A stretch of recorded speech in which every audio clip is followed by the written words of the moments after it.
తిరుమలలో ఫిబ్రవరి 4వ తేదీన రథసప్తమి సందర్భంగా మాడవీధుల్లో జరుగుతున్న ఏర్పాట్లను టీటీడీ చైర్మన్ బీఆర్ నాయుడు పరిశీలించారు. గ్యాలరీలోని భక్తులకు ఎప్పటికప్పుడు పబ్లిక్ అడ్రస్ సిస్టమ్ ద్వారా సమాచారం తెలిసేలా ప్రకటనలు ఇవ్వాలని అధికారులకు చైర్మన్ బీఆర్ నాయుడు సూచించారు. భక్తులు గ్యాలరీలోకి ప్రవేశించాక వారికి కావలసిన అన్నప్రసాదాలు, తాగునీరు, మజ్జిగ తదితర సౌకర్యాలను క్రమం తప్పకుండా అందించాలని ఆదేశించారు.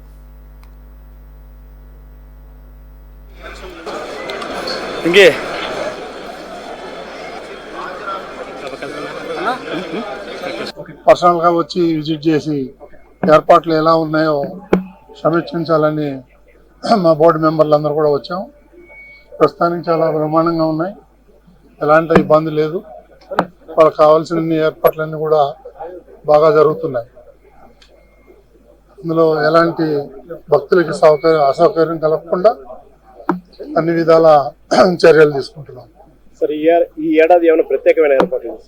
అన్ని ప్రత్యేకమే, అన్ని ప్రత్యేకం. అన్ని అన్నప్రసాదాలు, స్నాక్స్, అన్ని 24 గంటల వాటర్ కంప్లీట్ గా అన్ని చేస్తున్నాం. ఇందులో ఏమి తేడా లేదు. ఫస్ట్ టైం అనుకుంటా నాకు తెలిసి అంత బ్రహ్మాండంగా ఏర్పాట్లు చేస్తున్నాం.